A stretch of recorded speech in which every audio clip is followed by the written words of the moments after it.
Welcome to researchED Home.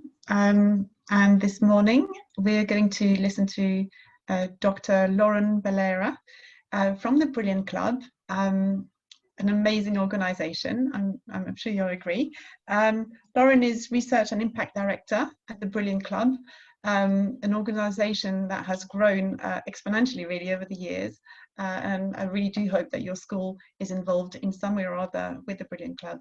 In any case, Lauren has presented for researchED before, and some really well-informed sessions. And I'm sure that you're about to listen to something super interesting, looking at critical thinking, which is something that has, it's one of those weasel terms. So I'm quite intrigued to listen to what you have to say, Lauren, I must say. Are you okay to get started? Yes, I am. Right, thank you. Okay, brilliant. So over to you then. Great, thank you very much. Thank you for the introduction and for inviting me to speak at researchED at Home. Yeah, I'm a very big fan of researchED. I very much enjoy attending and presenting at the conferences. So really pleased that researchED have set up this virtual forum for people to contribute to and to have discussions. So a really big hello to everyone that's on the call today. It's great to see so many of you, and thank you for joining. What I'm going to do now is I'm going to share my slides with you and to start the presentation.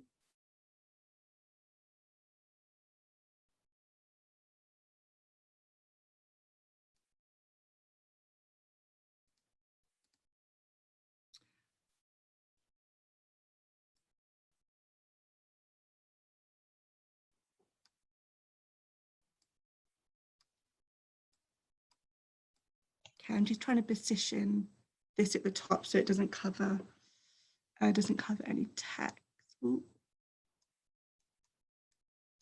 Okay, there we go. Yeah, I think that will be fine. Great. So just to check, can you see my slides? Yes. Super. Great. Okay, so as Helene said, I'm going to be talking about critical thinking today, and this is a topic that, as was alluded to, it's a bit of a hot topic, but also a topic that raises a lot of inquiry and a lot of questions. In terms of sort of my engagement and my experience with this topic in particular, and just sort of giving a very brief introduction to some of the work that I do. So, as was mentioned, I work for a university access charity called the Brilliant Club. And so for those of you who don't know, we work with underrepresented pupils to help them to progress to highly selective universities. My role within the charity is that I oversee our research and impact work, so really trying to understand the effectiveness of our programmes and sort of assessing outcomes, not only at university progression, but also thinking about those intermediate outcomes in between that we're trying to develop in pupils to prepare them for university. And critical thinking is one of the skills that we focus on at the Brilliant Club in supporting pupils in that way. Prior to joining the Brilliant Club, I worked at a number of universities as a researcher, and my background, my training is in cognitive psychology, and my research prior to joining the Brilliant Club was in critical thinking, so in particular looking at it from the context of HE perspective. So how do we develop and how do we understand critical thinking in higher education? So that's a little bit of my background and sort of my connection to critical thinking. And really today I'll be thinking about it from an academic perspective, so about the evidence, but also importantly from a practitioner perspective.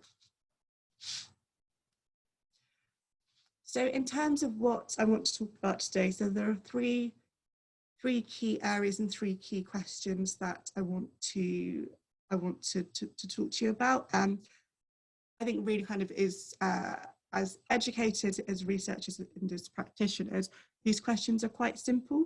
These are things which we would want to know about critical thinking. But I think that the tricky thing is really thinking about how would you answer those questions? So I think the questions are quite simplistic. But sometimes the hardest bit of that is really kind of answering these questions in a way which really are satisfying and kind of really make people feel like, okay, I now feel equipped that I can really teach critical thinking. So I'm going to start with the first question, and throughout this talk, what I'm going to do is I'm going to talk a bit about other people's research, so looking at the academic literature to do with critical thinking, and I'm also going to share some of my own research that I've done on critical thinking. So going to be a mixture between the two, and the kind of the overarching perspective is the perspective of cognitive psychology. So what do we already know about critical thinking? So, and for those of you who perhaps attended some of my previous talks for researchED in person, this is a slide which I always show. So this is what I've termed a theoretical definition of critical thinking. I'm just going to give people a few seconds to have a read through the quote.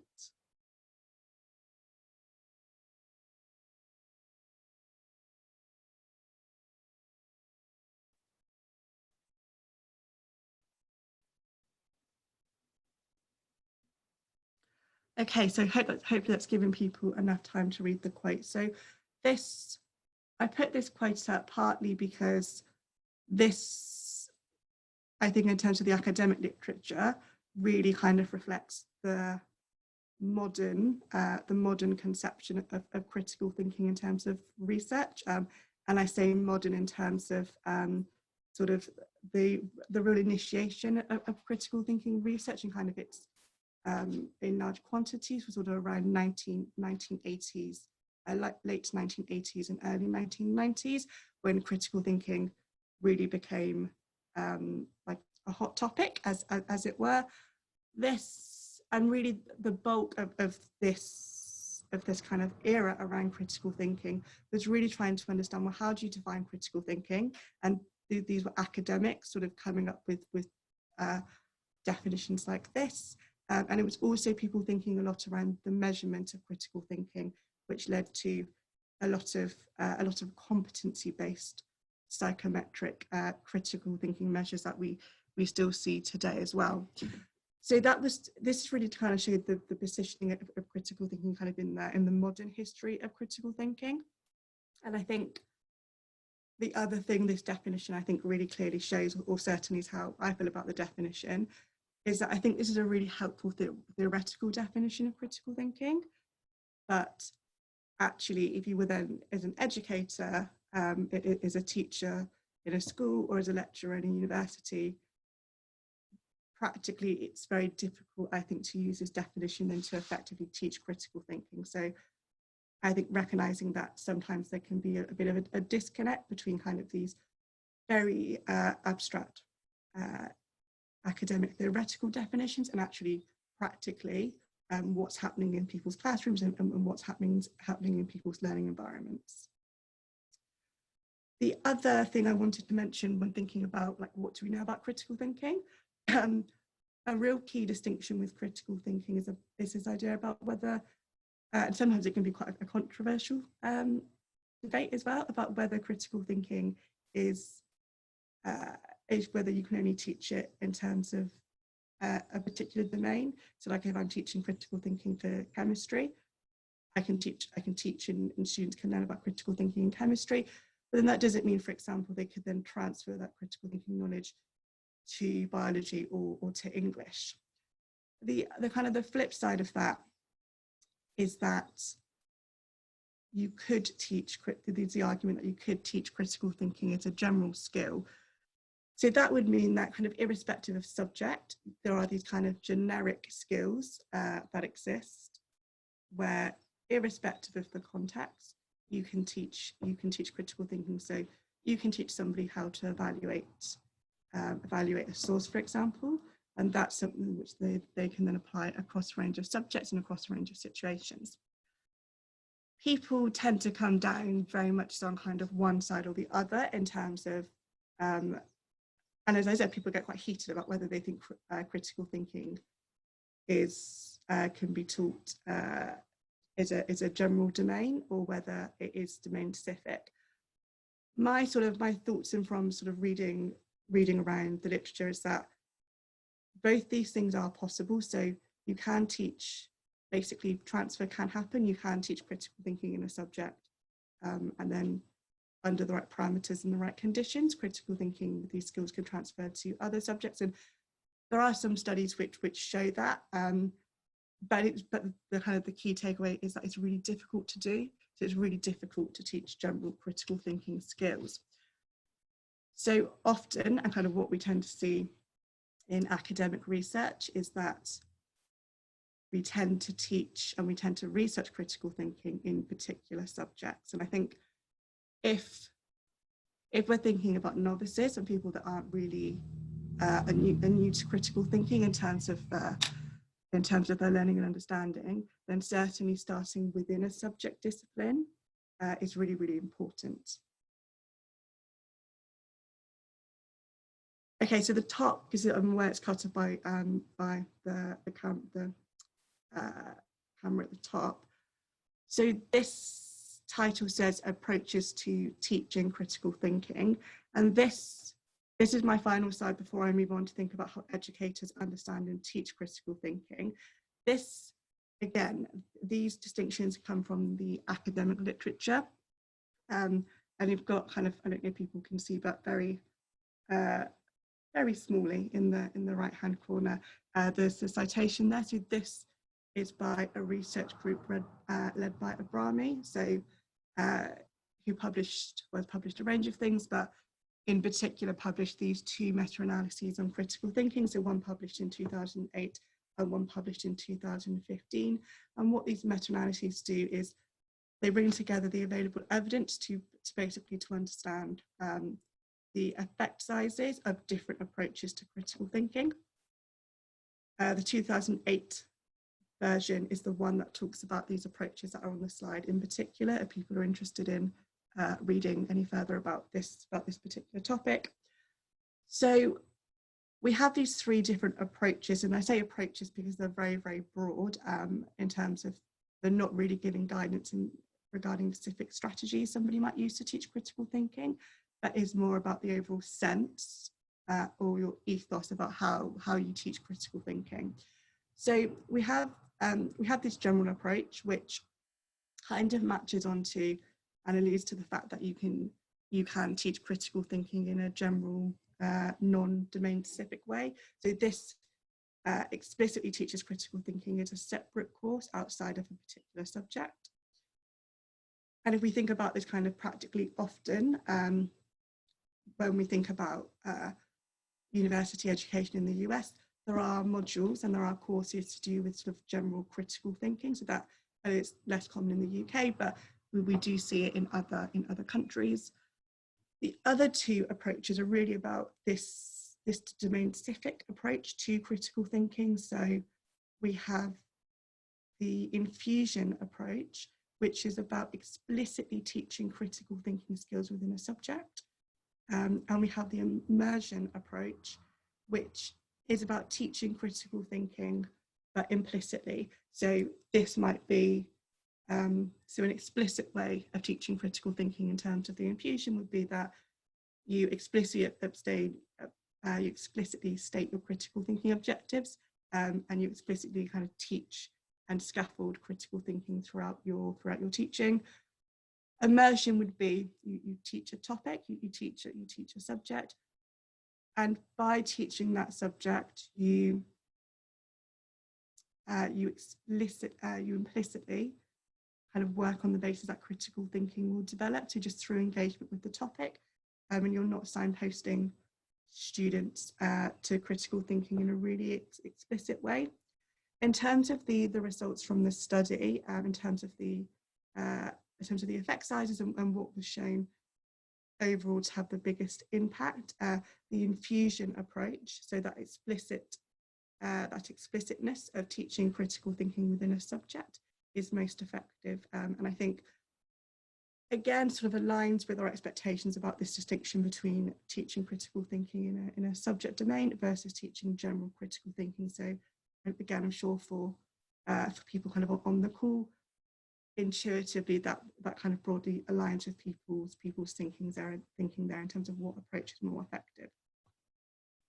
Okay, so that's a bit of sort of background and kind of really just starter information to think about critical thinking in more detail.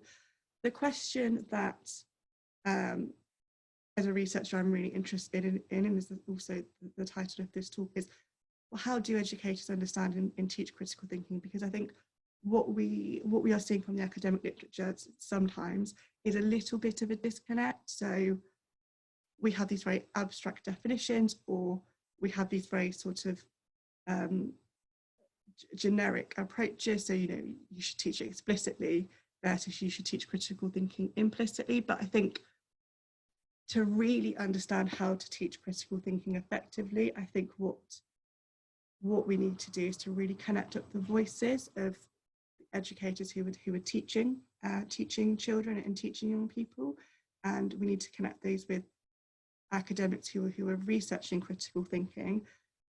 And I think from that combination, that collaboration, then we'll get to a really meaningful and I think importantly practical definition of how we understand and how we teach critical thinking.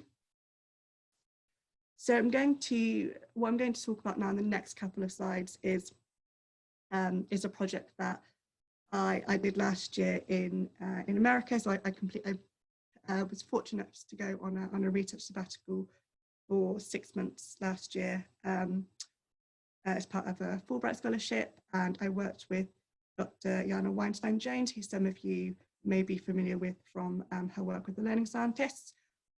And we are based at the University of Massachusetts Lowell, and I was particularly interested, as I said, in this idea of, well, how are practitioners, how are educators defining and understanding critical thinking? And in terms of the educators I was particularly interested in, I was interested in educators in higher education. And I'm also very interested to know from a school perspective how these different definitions and how people's understanding plays out. That obviously, for the purposes of research, we chose one sample. And the reason I really wanted to anchor on thinking about university teaching to begin with is because university teaching, and certainly in recent years, has been a really big shift to the importance of teaching critical thinking. Sometimes people use the term 21st century skills, which, you know, I don't really like, because, you know, critical thinking and related outcomes are always really, really important. So it's not about it being a 21st century thing. It's about these skills being really important, and these being skills that we need to develop in the people that we're teaching. So what we see when we think about university education, so the first box you see about, so this is based on a US sample, and we see 6% of college seniors were considered proficient at critical thinking. So this was only kind of just a caveat, this was quite some time ago, so this was back in 2005 this survey was done, but surveys like this are done pretty much every year from these kinds of organizations, and there's always a really big gap in terms of where people think students in university leavers need to be in terms of their critical thinking, and also I will also add kind of like other skills and where they actually are, and there's sort of this skills gap between the two. If we then look at the other boxes referring to kind of what employers think, so employers are also saying, look, you know, we're getting college or university graduates through, and actually they're not really prepared to think critically. And the reason university teaching is so important in all of this is it's sort of partly a supply and demand thing, that interestingly, you have employers saying, well, these people do not have, you know, these graduates do not have the skills needed to succeed and to contribute to kind of these work settings. And then in terms of kind of the pushback, you have the pushback onto kind of university and college education, because for many students, that was kind of the final point of education before they then moved through into employment. So there's sort of a bit of pushback onto, well, higher education, you need to do something to improve this. But I think the wider message here is that really is everybody's problem and it's everybody's challenge in across the education system and across schooling and across university. We should really be thinking about this. But as I said, wanted to start with a really one sample in particular, and that was thinking about it from the perspective of university students and academics who teach in university settings. So this was, I did a couple of different things in this 6-month period, and one of the things that I did was I administered a critical thinking survey. So this was targeted both at UK and US academics from the humanities and social sciences. So again, I'm very interested in all subjects, but for the purposes of this study, we wanted to narrow to look at a particular selection of subjects which kind of fit under one umbrella. So we focused on humanities and social sciences. And you can see here the three research questions that that Yana and I were really interested in. So how do academics prioritise critical thinking skills? And is there a difference between the UK and US academics and how they're prioritising the skills?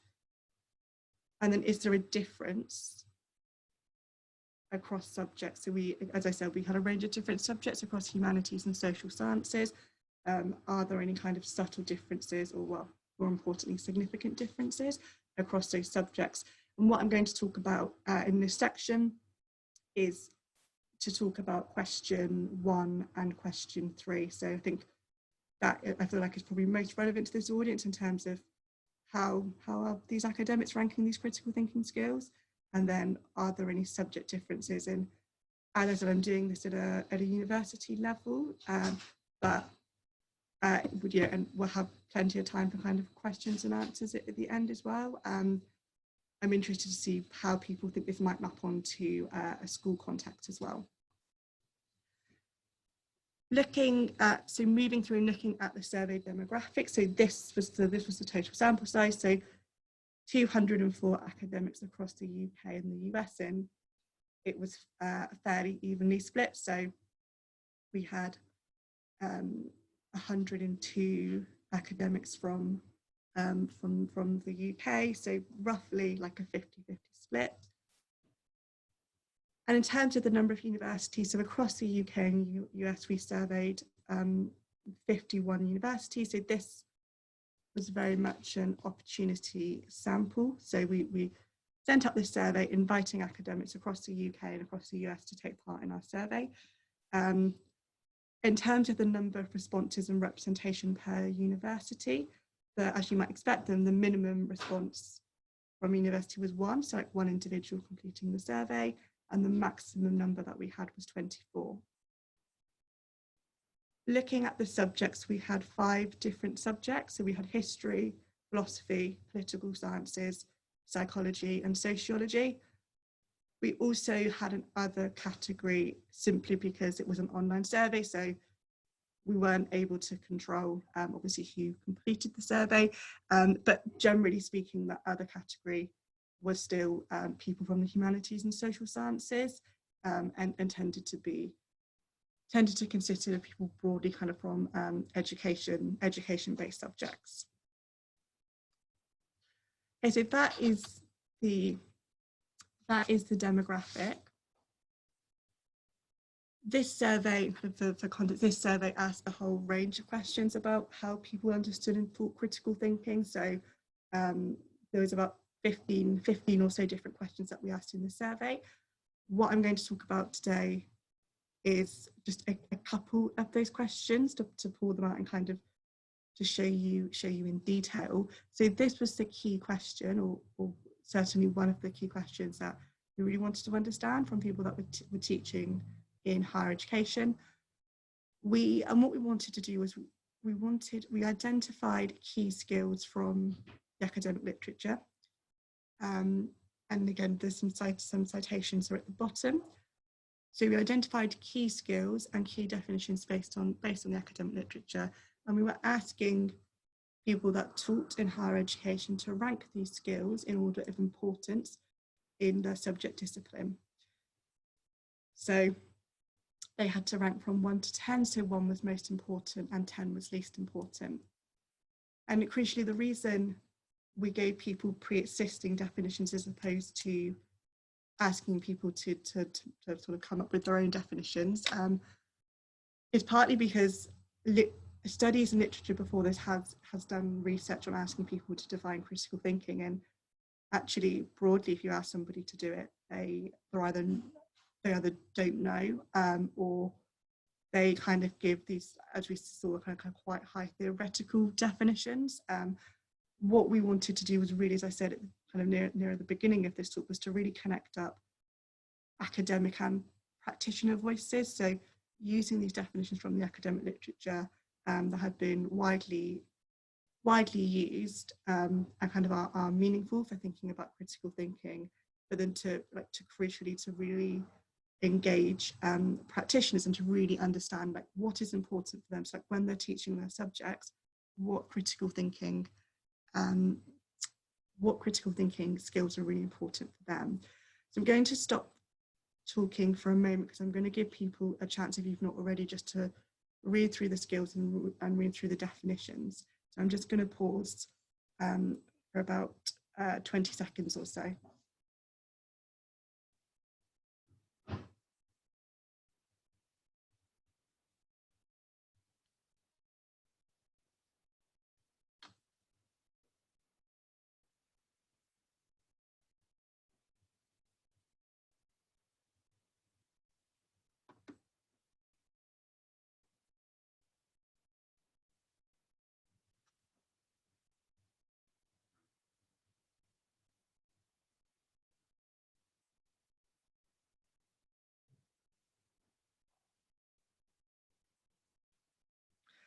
Right, so hopefully that's given people time to have a read through the definitions. Now what we're going to do, excitingly, is to have a little look at the results. So for the purposes of this presentation, I'm presenting the descriptive statistics. So what you can see, but I will say a little bit about the significance testing that we've done on the data as well. In terms of the thinking about the most important skills, so with that question asking educators who teach university students across those 5 subjects, what's one of the most important skills? So just to kind of clarify, so that was like a psychology lecturer ranking those skills from 1 to 10. It was a history lecturer ranking those skills from 1 to 10. So each of the academics were ranking for one subject discipline. And what we see in terms of the most important skills in humanities and social sciences based on those definitions is that largely there's quite a lot of consensus. So, 41.67% of participants rated analysis as the top skill in the subject, sort of followed by evaluation and by interpretation. But what we really see is, and this is really interesting, like when we put the survey out, I wasn't sure if we were going to get this much consensus or if it was actually going to be much more varied. So that's really interesting to see it at an overall level, that this is what the data looks like. So what I've done here is I wanted to remind people what the definitions were, because just to give people a context of, okay, this is when people said analysis was ranked as, the majority of people ranking it is the most important skill. This is the definition that they were using across the 5 different subjects. And we also ran significance testing on this as well to see whether these differences in terms of the ranking of importance was significant. And for these 3 skills it was. So these are ranked as significantly more important relative to the other skills. Okay, so now thinking about the kind of the flip end of this and thinking about what the least important skills were. Obviously, unsurprisingly, the figure basically flips itself around. So you have things like analysis and evaluation more towards the end. And we see things like creativity, description, and deductive reasoning at the top. So this is the proportion of people that have said these skills are least important. And I think it's important to know that we were really interested in kind of making people do this forced choice, because we know when people are teaching, they have limited time, they have limited resources. So actually, it's not that we're saying that creativity is not important. It's not like we're trying to dismiss particular skills, but actually we're trying to get people to be quite deliberate about, okay, what are the most important skills that you're interested in terms of your subject. And again, just going to pause on this slide for a few seconds, just to give people a reminder of what those definitions were for creativity, description, and deductive reasoning.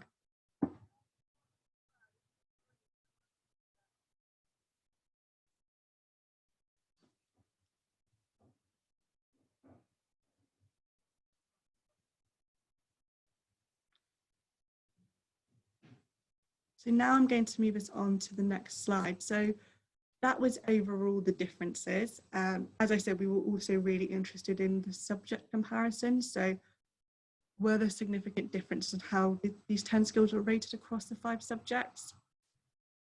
And broadly, the answer to this is no. There wasn't really much difference across the 5 subjects we looked at, except there were a couple of different and significant differences or things being rated as significantly more or less important for history and philosophy. So for history, we see that evaluation is rated as significantly more important relative to all other subjects.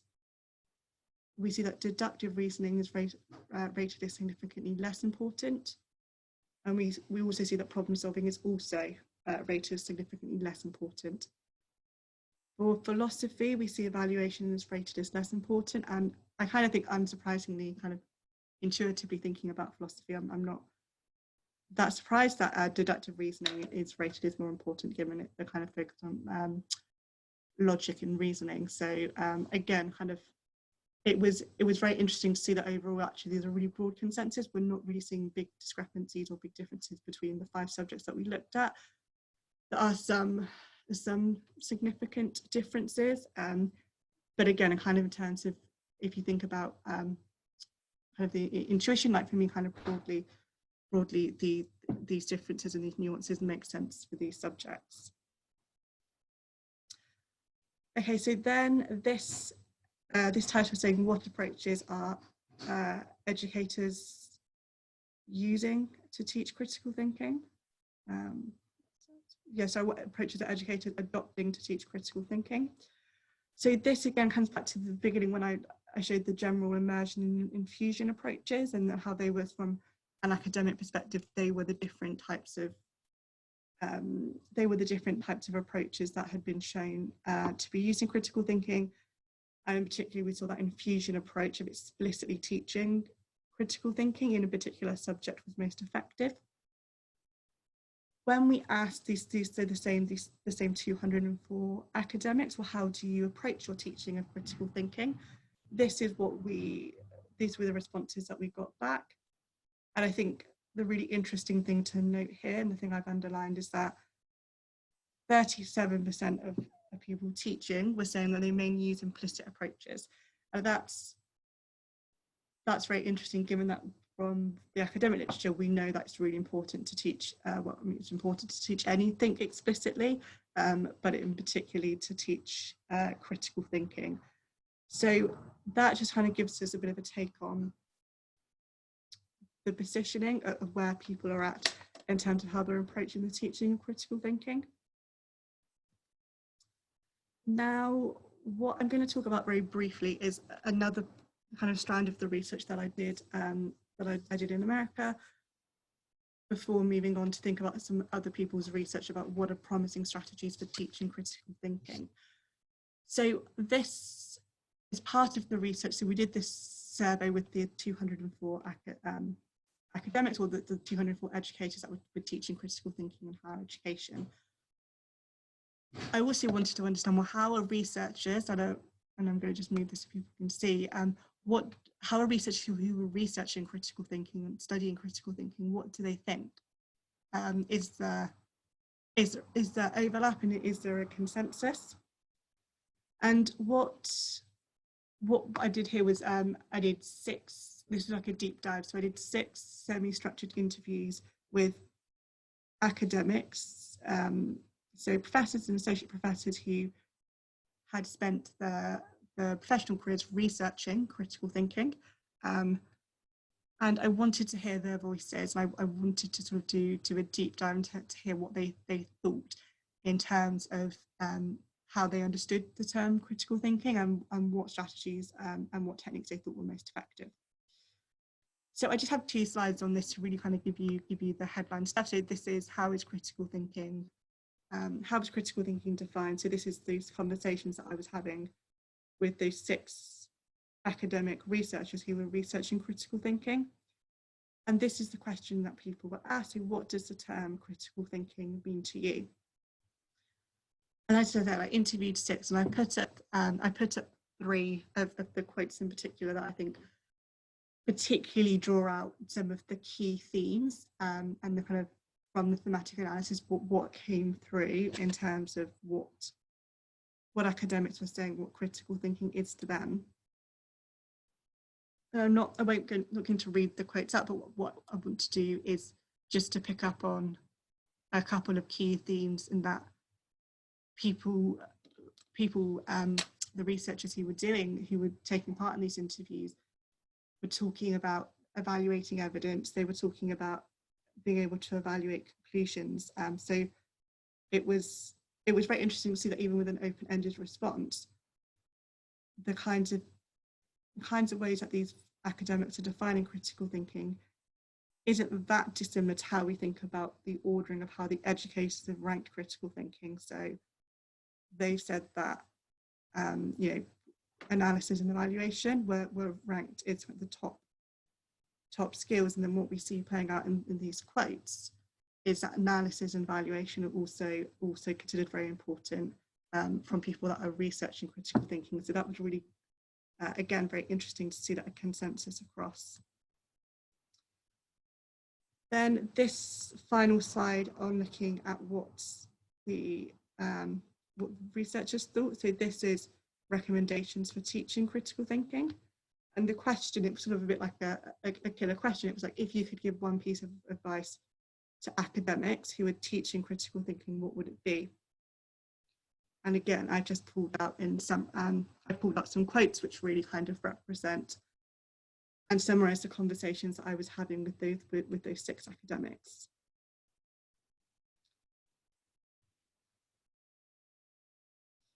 And what we can see here is that a range of things that is being suggested. So the importance of asking people higher order questions, the importance of working to develop critical thinking, working with somebody to think about the process and to think about the approach and the procedure, and not about just getting people to a final answer, but actually the critical thinking really is coming in the deconstruction of how individuals are answering and engaging with topics. The importance of sort of real life scenarios also came across really, really clearly. So to give students real life complex situations to consider, and kind of linked to that, there was a theme running through about collaborative argumentation. So engaging students with other people to collaboratively talk about, to argue and to evaluate different sources. Okay, so that was a sort of whistle stop tour of the research that I carried out, and I think sort of draws out a couple of interesting and pragmatic distinctions, and actually in a very encouraging way kind of shows that there is more consensus, certainly for the humanities and social sciences in higher education, that we are seeing a consensus in the definitions. We're seeing a consensus in how researchers researching critical thinking are aligning with the practitioners that are teaching. And it kind of starts to point us towards, well, okay, what are some ways in which we should we be teaching critical thinking? And what I want to kind of finish on over the next sort of 5 to 10 minutes, and then we'll have a good sort of 10 minutes or so for questions if people have them, is what are some promising learning strategies that can improve critical thinking? So we've talked a lot about the theory, and we've talked a lot about defining critical thinking and kind of what is happening in practice right now in terms of teaching. What are some things from the literature that we think are particularly effective or are promising? And what I've done is I've identified 3 different strategies that I think are promising or particularly effective based on the evidence. There are many strategies and there are many things, so this isn't a definitive list, but these are some strategies I think are particularly useful when thinking about critical thinking.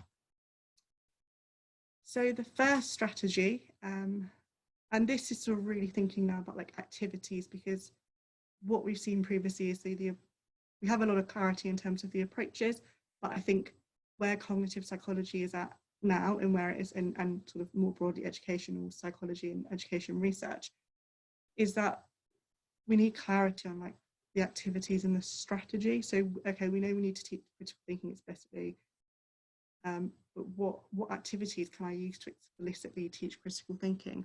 And this particular activity is called an argumentation V diagram, and I'm sure lots of people will be aware that there's lots of evidence in the literature about the effectiveness of mind maps and multimodal presentation.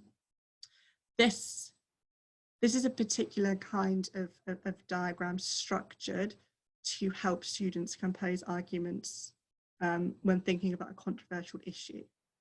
And it's trying to help them to evaluate and to weigh up an argument, and we've seen that evaluation is a really important skill. And then what it's trying to do is really to train students to come to an integrated conclusion. And this is quite, I'm aware this is probably on people's screens, is quite small, but I'm sure these slides will be circulated afterwards, so you can take a further look. Or also Nussbaum is the researcher, Michael Nussbaum. He's based in Las Vegas, University of Nevada, Las Vegas. And so if you just type in Nussbaum, he's written a ton of, he's published a lot of studies about the use of these argumentation V diagrams, and how they can really basically scaffold students to weigh up the sides of an argument and to develop an integrated conclusion. And it's quite simple. Like the diagram is, you have the issue in the middle, you get students to think about the position for and the position against, and then you get them to integrate and synthesize a conclusion. And obviously around these kinds of activities, you're also going to need kind of the resources in terms of the sources for students to refer to, so that they can use this diagram to go through that process. The second strategy that I wanted to talk about was around retrieval practice. So we know a lot from cognitive psychology about the learning strategies that are effective for knowledge retention. Right, a lot of research has been done in that area, and we have great work like the things like the learning scientists, like Puja Agarwal's retrieval practice, sort of science of learning website. So we have lots of outlets and science communication forums. So researchED is another one as well, communicating this evidence really, really clearly. And we know that retrieval practice is very popular, kind of sort of a buzz, another hot topic at the moment. And we know it's very effective for knowledge retention. What this study was doing, so this was by Puja Agarwal, who, as I said, has got a website called it's called Retrieval Practice, and she is based at the Berklee College of Music in Boston. So this study is fairly recent, and it was Again, this is focusing on university students. So we're asking university students to retrieve information, either using fact questions or higher order questions. So your retrieval practice was either using fact-based questions or it was using higher order questions. And then you had a final test a couple of days later. And this was really trying to tease apart, and the actual theoretical framework of the paper is to do with Bloom's taxonomy. And it was, again, Bloom's taxonomy, perhaps there might be different people have different things about Bloom's taxonomy and how it can most effectively be used. But in particular, this paper was addressing whether basically in order to progress through, if you believe that you need to do the lower order Bloom taxonomy before you get to the higher order bits, do you need to kind of work through and kind of equip students with the fact-based before you go to the higher order, or actually is it more about the kind of skill you're trying to teach? And crucially, it's the latter, it's about the kind of skill you're trying to teach. So if you're trying to teach somebody how to analyse or evaluate, getting them to do retrieval practice on those questions, on those types of questions, is most effective. And obviously, if you're trying to, I say obviously, because I think, again, this kind of fits in with our wider knowledge about the idea of kind of transfer and knowledge of learning. If you're trying to get somebody to teach, to understand fact quizzes, then actual knowledge questions is most effective.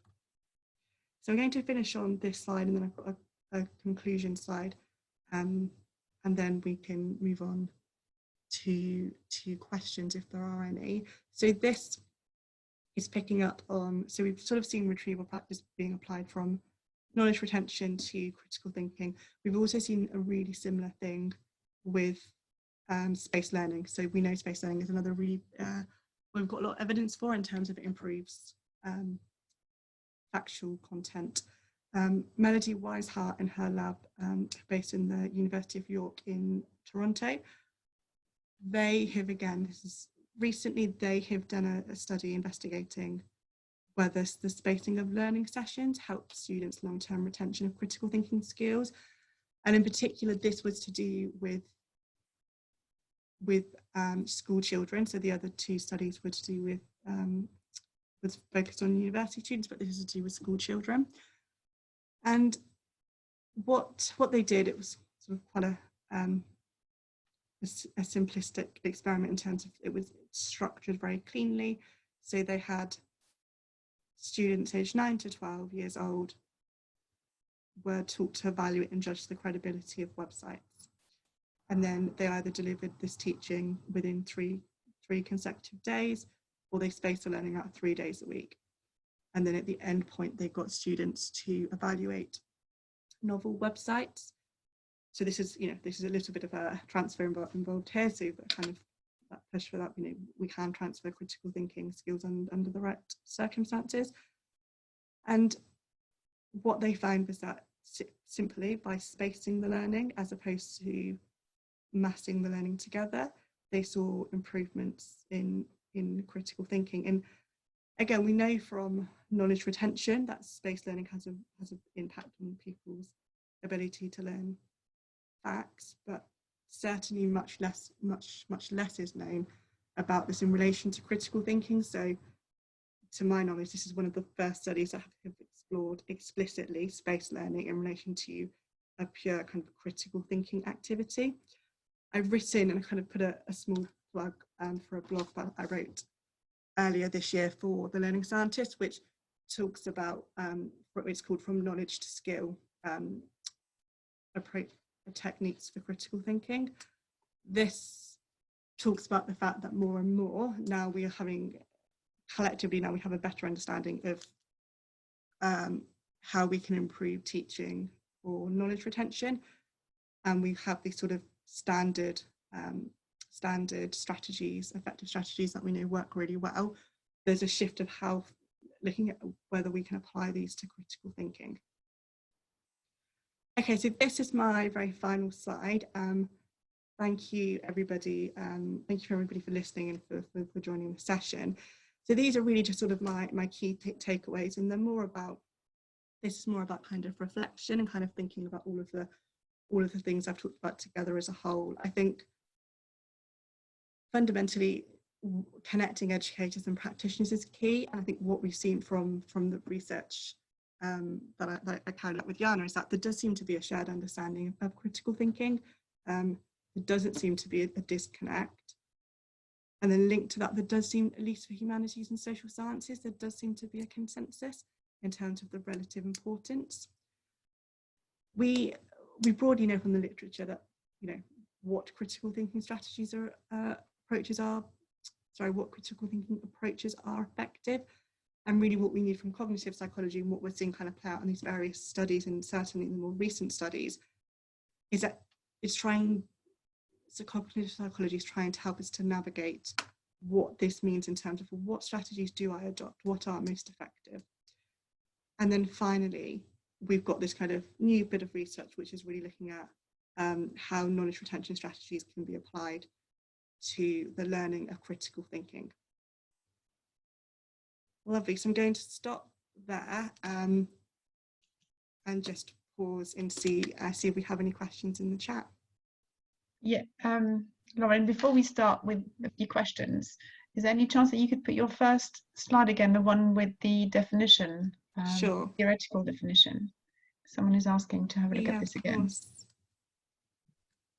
There you go. All right, so I'll put this one aside. I was thinking the same thing actually as this person. Do you think that the skills rating would be very different for maths or different subjects rather than humanities and social sciences? Yeah, so that is a really good question, and it's something which I'm really curious to know the answer to as well. And the answer is I don't know. Like, there's not any data or evidence I know about that has done the same thing for STEM. So I've sort of done some thinking about this in the context of the Brilliant Club, because we run both humanities-based subjects and we also run STEM-based subjects. And I think from conversations where we've sort of been developing mark schemes and thinking about the content of course handbooks, I think it would look slightly different. I think in particular perhaps things like problem solving and maybe even some things around kind of the inductive deductive reasoning might come up slightly higher. But I think especially when I think about maths in kind of problem solving and problem sets, I think also when we think about what skills are important within a subject, a lot, especially like when we think about schools and universities, a lot of it is also to do with the assessment, how it's being assessed. So actually, we think about kind of in humanities, it tends to be written, reflective pieces of work, but in STEM and maths, it's slightly different. And I think we can't think about those two things separately, because actually the skills you're teaching also will be reflected and will marry up in the way which you're assessing a particular subject. And so what was interesting, first of all, another clarification, the people who were asked the questions survey, they did have not just the definition of the skill, but also, sorry, not just the name of the skill, but the definition as well. Yes, okay. Exactly. Yes, so they were ranking it based on the definition. Yeah. And it seems to be, or that there seems to be perhaps quite a bit of overlap between some of the skills. So I understand that you probably artificially or not, based on the literature, divided them up, but it looks like when you look at the definitions that there's actually an awful lot of overlap. Yeah, so if sort of people had enough time to read this slide, if I just go to the table with the definitions in. So basically with critical thinking, there is overlap between, just kind of from a theoretical perspective, that it's naturally there is overlap between different skills. And I think the point there is that sort of when you're and I kind of think partly this is why we perhaps see one of the reasons why we see the pattern of data that we do is that when you think about analysing, often you're analysing because then you want to evaluate. So I think it's more about, these are certainly separate skills in terms of, there is an analysis skill, there is an evaluation skill, but I think if we think about how we use these skills in real life settings, actually, there's probably not a situation where you're just going to analyse something and then you're not going to evaluate it, for example. So I think they kind of... more expert you are, I would imagine, the more expert you are in a particular domain, the more you can flexibly go from one to the other. if you go back to the first three approaches, for example, you Mm-hmm. said that the infusion approach was deemed most effective. Yeah. But so what's interesting is that from all the things you've said, that kind of critical thinking cannot happen without a quite secure knowledge base to start with. I mean, how can you possibly evaluate anything or be, critiquing ideas and arguments without really a strong understanding of those things in the first place? Yeah. Yeah. So So I think that's right, and I think that's why the infusion approach comes out on top, because it's really saying you need to teach critical thinking within a subject. So when you say that we have to explicitly Mm-hmm. teach critical thinking within a domain, do Mm-hmm. you really mean that what we're just explaining, that Mm-hmm. what we're doing right now is evaluating, or is it just bringing attention to the kinds of things that you're asking the students to do? Yeah. So I think it's a combination of things. And I also think, and this is why I think thinking about strategies is so important, because it's actually not that helpful just for somebody to be like, oh, use this approach and teach it explicitly, because like, how do you do that? I think the way I tend to think about it, and I also like I teach as well. I teach a couple of modules at university, so I'm also kind of thinking with my hat on of like what, like practically what works when you're teaching. And I think to explicitly teach critical thinking, you need to signal to the pupils and to the students when they're doing critical thinking. So you would say things like, we're now going to be doing evaluation. These are the steps we think about when we're evaluating something. We're going to look at it in this particular context, so we're going to think about it within this particular source. And I think sort of being really just scaffolding and being very deliberate that like some of the objectives are to do with critical thinking, and then kind of throughout your teaching to basically signpost. Because I think a lot of the time, like students are doing, maybe doing critical thinking, but they don't realise. And I think sort of the point which one of the researchers made in the interviews was that don't just try and get students to the answer, but actually just pause and stop and get them to reflect on the kind of the procedural steps they need to take in order to engage with critical thinking. So it seems like once you've got a strong knowledge base, the strategies then that are recommended seem to be things like scaffolding, being explicit in the way that you are modeling things and explaining the thinking, and all this to try and get the students to eventually be able to emulate those steps themselves. Yes. Yeah, and I think doing it through activities, so like the argumentation V diagrams, if you're really interested in evaluation, we're trying to teach evaluation, I think is a really concrete way, and that's a way of like explicitly doing it, right? You'd have the diagram, you'd get them to work through it, you'd have a particular narrative around about how you're using the diagram. So I think, yeah, it's about being very kind of deliberate with your instruction as well. Yeah, thank you. Someone was saying, do you find that definitions or practical application of teaching critical thinking differs greatly between phases of education, let's say between Key Stage 4, 5 and HE? And would a more joined up approach between phases in terms of critical thinking be part of the linking up between academics and practitioners? Yeah, that's a great question. I mean, I think the linking up is crucial.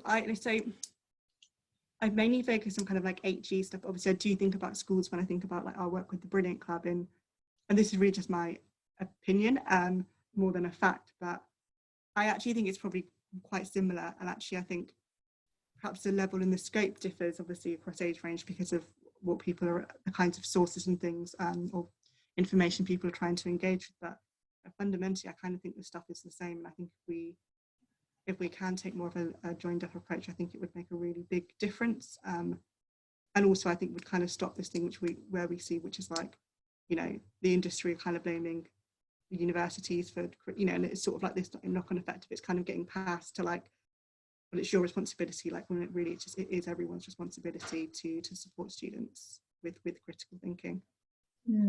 But at the same time, you had that quote from one academic, I think, who said that we should prioritize critical thinking over memorization. And yet I think what we're saying is that one can't happen without the other. Yeah, there's this and again, these very interesting conversations. I think this is about the fact that you shouldn't do one to exclude the other. So kind of the context of the conversation was that they basically just don't ask students just a bunch of stuff about like knowledge of like what is this, but kind of interweave those more reflective questions as well. But yeah, to your point, of course, you need some kind of content to talk about. What you illustrated was quite interesting as well, because when some people think of retrieval practice, they think just really factual questions or factual activities. But in fact, you know, we talk about retrieval practice that can also encompass that kind of more complex question, more nuanced question. Yeah. So look at the Puja Agarwal paper for people that are interested, because it's a really great paper, and it really kind of talks about the distinction between the two and importantly the interconnection. And I think so perhaps a way of concluding this discussion could be that we could think of this kind of factual knowledge on one end and critical thinking on the other, and a kind of continuum rather than a binary debate or a set of positions. I would be I'm delighted with that synthesis, because I think that's where we need to get to when we think about teaching all of these different things. Okay, well, thank you very much, Lauren, and we're actually at the end of the time. I mean, I don't know if you have one more minute, perhaps. I think the last question that came in was very similar to what we've already discussed.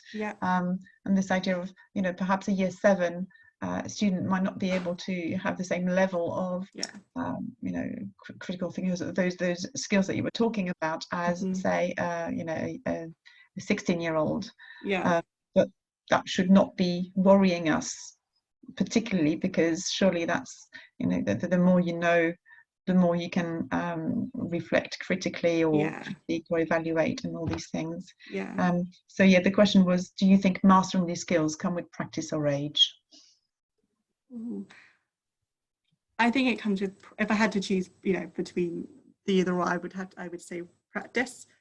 I think you have to tailor obviously the level for the different ages, like we said, but I think it comes with practice. But kind of the caveat there is that the students need to be comfortable with the subject knowledge that they're thinking critically about. So I think there is a little bit of, especially for younger age groups, there is a bit of sequencing there in terms of that order. Okay, right. I think we're going to stop there. Thank you so much for your time. It was really, I would say I struggled in places. I found that some of the findings were perhaps even contradictory. But I think in the end, we came to a narrative that kind of makes sense to me. So I don't know what people will have made of this session this morning, but certainly a lot to think about. So thank you very much, because that's ultimately what we're trying to do. Thank you, Lauren. Have a lovely day, and I'll send you any remaining questions. Lovely. Looking Super. Thank you everyone for joining, and thank you for inviting me to researchED Home. It's been lovely. Thank you.